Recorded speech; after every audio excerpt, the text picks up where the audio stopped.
अल फज्र की अजान की सदा फिजा में बुलंद हुई। आसमान की कालिमा हल्की होने लगी थी। दमिश्क की संकरी गलियों में सुकून का एहसास तारी था, लेकिन इस घर के चार दीवारों के अंदर एक मासूम दिल का दर्द अपने आंसुओं में छलक रहा था। फातिमा के हाथ में वुजू का पानी अब भी टपक रहा था, लेकिन उसकी आंखों से बहते आंसू उससे ज्यादा तेजी से गिर रहे थे। आज फिर वही हुआ जो हर रोज होता था। उसकी सास हलीमा बेगम ने उसे सुबह सुबह बिस्तर से घसीट कर उठाया और ताने देने लगी। क्यों री, सोकर ही अल्लाह को प्यारी होगी या कुछ काम भी करेगी? यह कोई नवाबी महल है जहां तू राज करेगी? मेरे बेटे ने तुझे शादी करके कोई गुलाम नहीं रखा, मगर तेरी आदतें देखो, कामचोर, नालायक। फातिमा ने सर झुका लिया। वह कुछ कहना चाहती थी, मगर सब्र का घूंट पीकर खामोश रही। उसके शौहर अजहर बाहर के कामों में मशगूल रहते और घर की जिम्मेदारी पूरी तरह हलीमा बेगम के हाथों में थी। बचपन से ही उसने सब्र का दामन थामा था। शादी के बाद भी यही सब्र उसका सबसे बड़ा हथियार था। वह जानती थी कि उसके आंसू किसी को नर्म नहीं करेंगे, बल्कि और जुल्म बढ़ जाएगा। लेकिन आज हलीमा बेगम ने जो कहा वह उसके दिल पर तलवार की तरह चला। तेरे माँ बाप ने तुझे कुछ सिखाया भी है या यूं ही हमारे सिर पर डाल दिया? ए अल्लाह, कैसी सजा मिली हमें! ऐसा लग रहा है कि किसी कोढ़ी को अपने घर ले आए। फातिमा की आंखें भर आईं। उसकी मां की यादें दिल पर दस्तक देने लगीं। जब वह विदा हो रही थी, तब उसकी मां ने बस एक ही नसीहत की थी, बेटी, सब्र करना, अल्लाह सब देख रहा है। लेकिन क्या सच में अल्लाह उसकी पुकार सुन रहा था? रसोई में वह तंदूर जलाने लगी। उसकी उंगलियां आग की गर्मी से जल रही थीं, मगर उससे ज्यादा दिल के अंदर जलन महसूस हो रही थी। इतने में हलीमा बेगम फिर अधम की। यह क्या बना रही है? ये रोटियां क्या इंसानों के खाने लायक हैं? मेरे बेटे के लिए यह जलती हुई रोटियां बनाएगी? खुदा का खौफ कर, कुछ तो सीखा होता। इतना कहकर उन्होंने तवे से गर्म लोहे की चम्मच उठाकर फातिमा के हाथ पर मार दिया। दर्द से उसकी चीख निकल गई, मगर फिर भी उसने होठों को दबा लिया। उसकी आंखों से आंसू झरने की तरह गिर रहे थे, लेकिन उसने आस्तीन से पोंछ लिया। इतने में अजहर घर में दाखिल हुआ। उसकी नजर फातिमा के जले हुए हाथों पर पड़ी। ये क्या हुआ फातिमा? हाथ कैसे जला? अजहर ने चिंता से पूछा। फातिमा ने जवाब देने के लिए मुंह खोला ही था कि हलीमा बेगम बोल उठीं, कुछ नहीं, खुद ही काम करते करते जल गई। अब अगर काम ठीक से ना आए तो इसका इल्जाम भी हम पर। अजहर ने एक नजर अपनी मां की तरफ डाली और फिर फातिमा की तरफ देखा, लेकिन वह कुछ न कह सका। शाम का वक्त हुआ। फातिमा की सास ने उसे पुरानी गुलामी के अंदाज में काम करवाना शुरू कर दिया। घर की सफाई, बर्तन मांजना, कपड़े धोना, सब कुछ अकेले। ऊपर से हलीमा बेगम की तानाशाही और बातें उसके सीने में नश्तर की तरह चुभ रही थीं। अचानक घर के दरवाजे पर जोर से दस्तक हुई। बाहर कोई अजनबी खड़ा था। उसकी शक्ल पर एक अजीब सा खौफ और बेचैनी थी। क्या आप ही फातिमा हैं? उसने हड़बड़ाते हुए पूछा। फातिमा और हलीमा बेगम दोनों की नजरें उस पर जा टिकीं। क्यों पूछ रहे हो? हलीमा बेगम ने कठोर लहजे में कहा। मुझे उनसे अकेले में बात करनी है, बहुत जरूरी है। एक राज की बात है, वह आदमी बोला। फातिमा का दिल जोर जोर से धड़कने लगा। यह कौन था और क्या चाहता था? उसके चेहरे की हवाइयां उड़ गईं। कहीं उसकी जिंदगी में कोई नया तूफान तो नहीं आने वाला? रात की तारीख दमिश्क की हवाओं में सिहरन भर रही थी। आसमान पर काली घटाएं छाई हुई थीं, जैसे वह भी फातिमा के दिल की हालत बयां कर रही हों। वह अजनबी शख्स दरवाजे के सामने खड़ा था और उसकी आंखों में एक अजीब सी बेचैनी थी। फातिमा के दिल की धड़कनें तेज हो गईं। उसने हलीमा बेगम की ओर देखा, जो घूरती हुई उस अजनबी को तौल रही थीं। क्या चाहिए तुझे? और फातिमा से क्यों मिलना चाहता है? हलीमा बेगम ने सख्त लहजे में पूछा। वह आदमी थोड़ा घबराया, लेकिन उसने ठहरी हुई आवाज में कहा, मुझे सिर्फ फातिमा से कुछ जरूरी बात करनी है, बस चंद लम्हे। हलीमा बेगम का चेहरा गुस्से से तमतमा गया। कोई गैर मर्द हमारी बहू से अकेले में क्यों मिलेगा? बेगैरत, जा यहां से, वरना अच्छा ना होगा, उन्होंने दहाड़ते हुए कहा। लेकिन फातिमा के दिल में सवाल उमड़ रहे थे। कौन था यह आदमी? उससे क्या चाहता था? इतने में अजहर भी वहां आ गया। क्या हो रहा है अम्मी? कौन है यह आदमी? अजहर ने पूछा। कोई फरेबी है, कहता है कि फातिमा से बात करनी है, बदतमीज कहीं का, हलीमा बेगम ने कहा। अजहर ने उस आदमी को घूरा। देखो, जो भी हो, तुम तुरंत यहां से चले जाओ, मेरी बीवी से तुम्हारा कोई ताल्लुक नहीं है। अजनबी ने गहरी सांस ली और कहा, मैं चला जाऊंगा, मगर फातिमा, अगर तुम कभी सच्चाई जानना चाहो तो यह पता है। उसने एक कागज का टुकड़ा फेंका और अंधेरे में गायब हो गया। फातिमा ने कांपते हाथों से कागज उठाया। उस पर सिर्फ एक पता लिखा था, शाम के बाजार के पीछे वाली गली का एक मकान। उस रात फातिमा की आंखों में नींद नहीं थी। वह बार बार कागज के टुकड़े को देख रही थी। क्या उसे वहां जाना चाहिए? कौन था वह आदमी? कहीं यह कोई चाल तो नहीं? और अगर नहीं, तो वह कौन सा राज था जो वह बताना चाहता था? सुबह होते ही वह अपने रोजमर्रा के कामों में लग गई, लेकिन हलीमा बेगम ने उसे और भी सताना शुरू कर दिया। उसे जानबूझकर इतना काम सौंपा गया कि वह अपने हालात से बाहर निकलने का सोच भी न सके। लेकिन अल्लाह जिसको किसी इम्तिहान से गुजारता है, उसे उससे निकलने का रास्ता भी देता है। शाम होते ही जब हलीमा बेगम अपने कमरे में चली गईं और अजहर भी दोस्तों के साथ कहीं बाहर गया हुआ था, फातिमा ने हिम्मत जुटाई और अपने नकाब को ठीक करते हुए घर से बाहर निकली। वह धीमे कदमों से बाजार की ओर बढ़ी। रास्ते में उसके दिल की धड़कनें तेज हो रही थीं। वह डर रही थी कि अगर कोई देख ले तो उसकी सास उसे जिंदा दफन कर देगी, लेकिन उसे इस राज को जानना था। जब वह उस गली में पहुंची तो वहां अंधेरा था। एक टूटा हुआ दरवाजा उसके सामने था। उसने धीरे से दरवाजे पर दस्तक दी। दरवाजा खुला और सामने वही अजनबी खड़ा था। उसकी आंखों में बेचैनी थी। अंदर आओ फातिमा, उसने धीमे लहजे में कहा। फातिमा का बदन सिहर गया, मगर वह अंदर चली गई। वहां एक पुराना कमरा था जिसमें कुछ चिराग जल रहे थे। कमरे की दीवारों पर कुछ पुराने दस्तावेज थे। तुम मुझे कैसे जानते हो और तुम मुझसे क्या चाहते हो? फातिमा ने डरते हुए पूछा। अजनबी ने एक कागज उसकी ओर बढ़ाया। यह तुम्हारे वालिद के दस्तावेज हैं। तुम्हें बताया गया कि वह इस दुनिया में नहीं रहे, मगर हकीकत इससे अलग है। फातिमा के पैरों तले जमीन खिसक गई। क्या? मेरे अब्बू जिंदा हैं? यह कैसे हो सकता है? अजनबी ने गहरी सांस ली। हां, और वह एक बड़ी साजिश का शिकार हुए थे। फातिमा की आंखों में आंसू आ गए। उसकी दुनिया उलट पुलट हो गई थी। फातिमा का दिल जोर जोर से धड़क रहा था। अजनबी की बातें उसके जहन में गूंज रही थीं। क्या मेरे वालिद जिंदा हैं?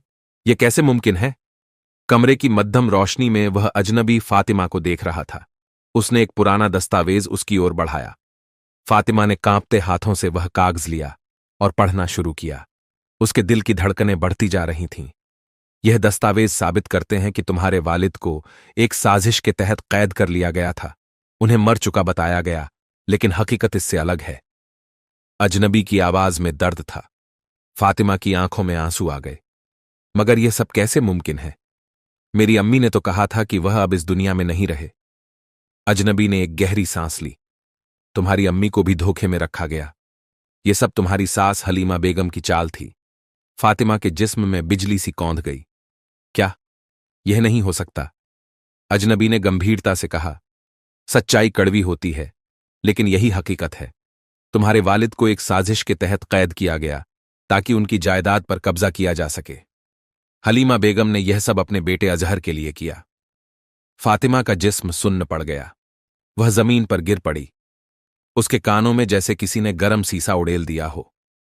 उसकी अपनी सास इतनी बड़ी साजिश में शामिल थी? उसने अपने वालिद को मरवा देने की साजिश की थी? फातिमा को अब इस घर में एक एक पल गुजारना मुश्किल लग रहा था। वह किसी तरह खुद को संभालते हुए घर लौटी।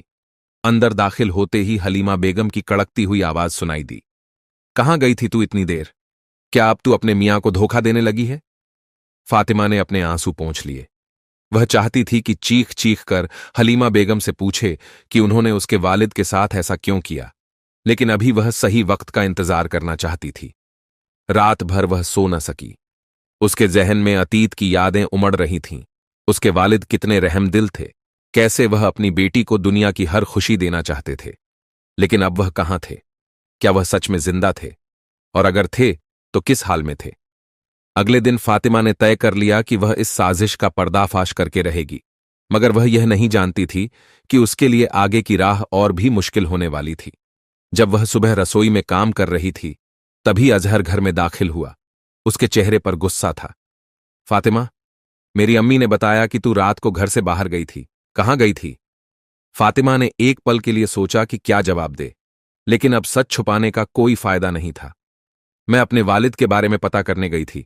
अजहर की आंखें सिकुड़ गईं। वालिद? फातिमा, क्या पागल हो गई हो?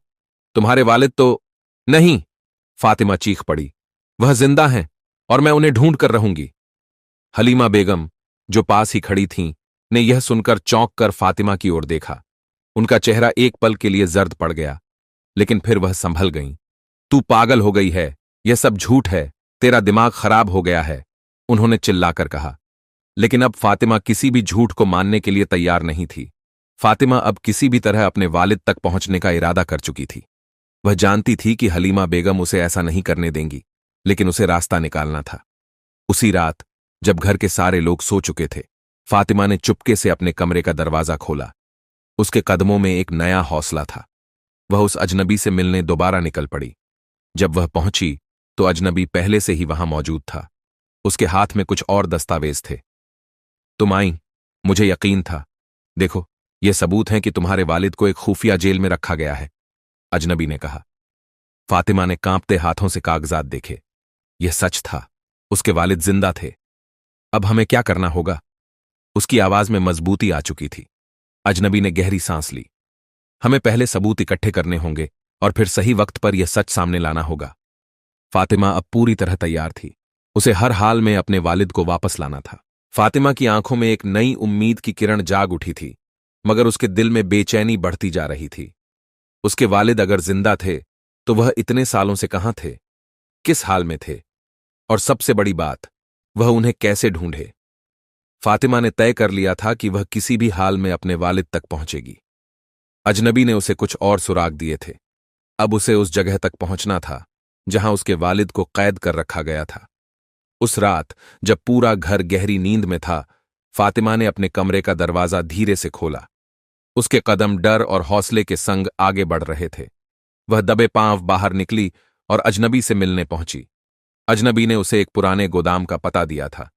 यहां तुम्हारे वालिद को पहले रखा गया था, मगर अब वहां कोई और सुराग मिल सकता है। फातिमा के लिए यह सफर आसान नहीं था, मगर उसने अल्लाह का नाम लिया और चल पड़ी। जब वह वहां पहुंची तो हर तरफ सन्नाटा था। वह दरवाजे के पास पहुंची और धीरे से धक्का दिया। अंदर जाते ही उसके सामने कई पुराने कागज और टूटी फूटी कुर्सियां दिखीं।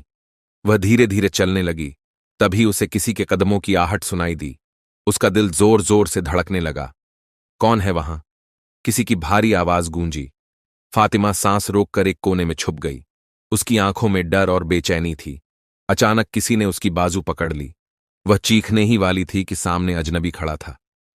यहां रुकना खतरनाक है, हमें जल्दी निकलना होगा, उसने फुसफुसाकर कहा। दोनों तेजी से बाहर निकले, मगर अभी वह गली पार भी नहीं कर पाए थे कि अचानक कुछ नकाब पोश लोग उनके सामने आ खड़े हुए। तुम्हें क्या लगता है हम तुम्हें तुम्हारे मकसद में कामयाब होने देंगे? उनमें से एक ने कहा। फातिमा को अब एहसास हुआ कि यह साजिश जितनी वह समझ रही थी, उससे कहीं ज्यादा गहरी थी। किसी तरह अजनबी ने उसे बचाकर वहां से बाहर निकाला, मगर अब वह समझ चुकी थी कि यह रास्ता आसान नहीं होगा। जब वह घर पहुंची तो हलीमा बेगम के चेहरे पर गुस्से के भाव थे। कहां थी तू इतनी रात को? फातिमा ने उनकी आंखों में झांकते हुए कहा। सच जानने गई थी, वही सच जिसे आपने मुझसे छुपाया है। हलीमा बेगम एक पल के लिए चौंक गईं, मगर फिर संभल कर बोलीं, तेरा दिमाग खराब हो गया है, कुछ नहीं छुपाया मैंने। फातिमा अब उनके झूठ में नहीं आने वाली थी। उसने अजहर की ओर देखा। अजहर, क्या तुम जानना नहीं चाहोगे कि तुम्हारे वालिद के साथ क्या हुआ था? अजहर ने उलझी हुई नजरों से उसे देखा। तुम कहना क्या चाहती हो फातिमा? मैं कह रही हूं कि तुम्हारी अम्मी ने हमसे एक बहुत बड़ा सच छुपाया है। हमारे वालिद जिंदा हैं, अजहर। फातिमा की आवाज कांप रही थी। हलीमा बेगम ने तेजी से कहा, झूठ, ये सब झूठ है। इस औरत की बातों में मत आओ अजहर। मगर अब अजहर की आंखों में भी शक उभरने लगा था। अगले दिन फातिमा और अजहर ने मिलकर उन दस्तावेजों को देखने का फैसला किया जो अजनबी ने दिए थे। जैसे जैसे अजहर ने उन्हें पढ़ा, उसकी आंखें फैलती गईं। यह सब क्या है? वह बुदबुदाया। ये सबूत हैं कि हमारे वालिद को जबरदस्ती कैद किया गया था, फातिमा ने कहा। अब अजहर को एहसास हुआ कि उसकी अम्मी ने उससे कितनी बड़ी सच्चाई छुपाई थी। अब फातिमा और अजहर के सामने दो रास्ते थे, या तो वे चुप बैठ जाएं या फिर इस साजिश का पर्दाफाश करें। हमें वालिद को ढूंढना होगा, अजहर ने दृढ़ता से कहा। फातिमा की आंखों में उम्मीद की चमक थी। अब वे सच के और करीब थे। उनके वालिद जिंदा थे और उनकी गायब होने की वजह हलीमा बेगम थी। मगर सवाल यह था कि वह उन्हें ढूंढें कैसे।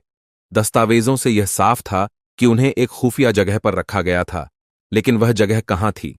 अजनबी ने फातिमा से कहा, तुम्हारे वालिद को एक पुरानी हवेली में बंदी बनाकर रखा गया है। यह हवेली शहर के बाहर वीरान इलाके में है, लेकिन वहां जाना खतरनाक हो सकता है। फातिमा की आंखों में जुनून था। मैं किसी भी हाल में अपने वालिद को बचाऊंगी, चाहे जान भी चली जाए। अजहर ने गहरी सांस ली। मैं भी तुम्हारे साथ चलूंगा। यह लड़ाई अकेले तुम्हारी नहीं है। इधर हलीमा बेगम को आभास हो चुका था कि फातिमा और अजहर अब सच्चाई जान चुके हैं। उन्होंने अपने वफादार लोगों को इशारा कर दिया कि वह किसी भी हालत में फातिमा को उस हवेली तक न पहुंचने दें। रात के अंधेरे में जब फातिमा और अजहर हवेली की ओर बढ़ रहे थे, तभी अचानक उन पर कुछ नकाब पोशों ने हमला कर दिया। एक नकाब पोश चिल्लाया, तुम्हें जिंदा यहां से जाने नहीं देंगे। अजहर और फातिमा ने खुद को बचाने की पूरी कोशिश की, मगर वे संख्या में कम थे। तभी अचानक अजनबी वहां पहुंचा और उसने नकाब पोशों से भिड़ने में उनकी मदद की। लड़ाई के दौरान फातिमा को एक गहरी चोट लग गई, लेकिन उन्होंने हार नहीं मानी। आखिरकार वह उन गुंडों से बचकर हवेली तक पहुंच गए। हवेली बेहद डरावनी थी। अंदर घुप अंधेरा था और सन्नाटे में सिर्फ तेज हवा की आवाज गूंज रही थी। फातिमा ने कांपते हाथों से दरवाजा खोला। अंदर जाते ही उसे एक कमरे से किसी के कराहने की आवाज आई। अम्मी जान! उसकी आवाज कांप गई। अंदर एक कमजोर बूढ़े इंसान को जंजीरों में बंधा हुआ पाया। उनके चेहरे पर घनी दाढ़ी थी और शरीर बहुत कमजोर हो चुका था, लेकिन जैसे ही उनकी नजर फातिमा पर पड़ी, उनकी आंखों में एक अलग ही चमक आ गई। फातिमा, मेरी बेटी! उनकी आवाज धीमी लेकिन भावनाओं से भरी हुई थी। फातिमा की आंखों से आंसू झरने लगे। अब्बू जान! अजहर ने जल्दी से जंजीरें तोड़ दीं। फातिमा अपने वालिद से लिपट गई। इतने सालों का दर्द और इंतजार उस एक लम्हे में बह गया, लेकिन खेल अभी खत्म नहीं हुआ था। जैसे ही वे हवेली से बाहर निकले, हलीमा बेगम अपने कुछ आदमियों के साथ वहां खड़ी थीं। उनके चेहरे पर गुस्सा और घबराहट का मिला जुला असर था। तूने मेरी साजिश पर पानी फेर दिया फातिमा, लेकिन मैं तुझे और तेरे वालिद को जिंदा यहां से नहीं जाने दूंगी। हलीमा बेगम चीखीं। अजहर ने आगे बढ़कर कहा, अम्मी, आपने हमें इतने सालों तक धोखे में रखा, हमारे वालिद को कैद कर रखा था। आप कैसी मां हैं? हलीमा बेगम की आंखों में नफरत थी। मैंने जो किया अपने बेटे के लिए किया। अचानक पुलिस की गाड़ियां वहां पहुंच गईं। अजनबी ने पहले ही पुलिस को खबर कर दी थी। हलीमा बेगम और उनके गुंडों को गिरफ्तार कर लिया गया। फातिमा और अजहर ने अपने वालिद को घर लाकर उनकी देखभाल शुरू की। अब सब कुछ बदल चुका था। सब्र का इम्तिहान खत्म हुआ और सच्चाई की जीत हुई। फातिमा और अजहर के लिए ये रात बहुत भारी थी। उनके वालिद सालों की कैद से आजाद हो चुके थे, मगर उनकी सेहत बहुत खराब थी। उनका शरीर इतना कमजोर हो चुका था कि वह ठीक से खड़े भी नहीं हो पा रहे थे। फातिमा और अजहर उन्हें सहारा देकर घर ले आए। जब वह घर पहुंचे तो वहां एक अजीब सा सन्नाटा था। नौकर चाकर सहमे हुए थे। हलीमा बेगम अब उस ताकतवर औरत की तरह नहीं दिख रही थीं, जो हमेशा दूसरों को अपनी मर्जी से नचाती थीं। वह एक हार चुकी इंसान थीं, जिनकी दुनिया उजड़ चुकी थी। फातिमा ने उन्हें देखकर एक गहरी सांस ली। अब क्या बचा है आपके पास, हलीमा बेगम? हलीमा बेगम की आंखों में आंसू थे, मगर उनमें अब भी एक आखिरी उम्मीद झलक रही थी। अजहर, बेटा, मुझे माफ कर दो। मैंने जो कुछ भी किया वो सिर्फ तुम्हारे लिए किया था। मैं नहीं चाहती थी कि तुम्हारे अब्बू तुम्हारी जिंदगी में लौटें। मुझे डर था कि वो तुम्हें मुझसे दूर कर देंगे। अजहर का दिल टुकड़े टुकड़े हो गया। वह अपनी मां को बेहद चाहता था, मगर उनके गुनाह इतने बड़े थे कि उन्हें नजरअंदाज नहीं किया जा सकता था। अम्मी, आपने एक मासूम इंसान को सालों तक कैद रखा, मेरी बीवी पर जुल्म किए और झूठ के सहारे अपनी हुकूमत चलाई। आप चाहती थीं कि मैं आपको माफ कर दूं? हलीमा बेगम सिसकने लगीं। बेटा, मां हूं तुम्हारी, मां से इतनी नफरत मत करो। फातिमा ने आगे बढ़कर कहा, सब्र का असली इनाम अल्लाह देता है। मैं आपके सारे जुल्म सहती रही, क्योंकि मुझे यकीन था कि एक दिन सच्चाई सामने आएगी। अल्लाह ने मेरा सब्र देखा और मुझे मेरा हक दिलाया। अजहर ने गहरी सांस ली। अम्मी, मैं आपको माफ तो कर सकता हूं, मगर आपके गुनाहों की सजा अल्लाह देगा। हलीमा बेगम ने रोते हुए अपने बेटे के कदमों में गिरना चाहा, मगर अजहर ने अपने कदम पीछे कर लिए। अब यह वक्त इबादत का है, तौबा करने का है। आप अल्लाह से अपने गुनाहों की माफी मांगिए। इसके बाद फातिमा और अजहर ने मिलकर अपने वालिद की देखभाल शुरू कर दी। उन्होंने घर में इस्लामी माहौल बना दिया जहां सब्र और शुक्र के मायने समझे जाते थे। हलीमा बेगम को भी एहसास हो चुका था कि उन्होंने कितनी बड़ी गलती की थी। वह अपनी गलतियों का एहसास करते हुए तौबा करने लगीं। कुछ महीनों बाद फातिमा और अजहर ने एक नई जिंदगी की शुरुआत की। फातिमा ने आखिरकार अपनी जिंदगी में सुकून पा लिया था। उसके लिए यह सफर आसान नहीं था, मगर उसने हमेशा अल्लाह पर यकीन रखा और सब्र से काम लिया। सब्र इंसान को मजबूत बनाता है और फातिमा की कहानी यही सबक देती है। हर जुल्म के बाद राहत होती है और हर अंधेरे के बाद रोशनी आती है। प्यारे दोस्तों, उम्मीद है ये वीडियो आपको अच्छी लगी होंगी, तो वीडियो को अपने दोस्तों को शेयर कर दो और चैनल को सब्सक्राइब कर दो। मिलते हैं नेक्स्ट वीडियो में।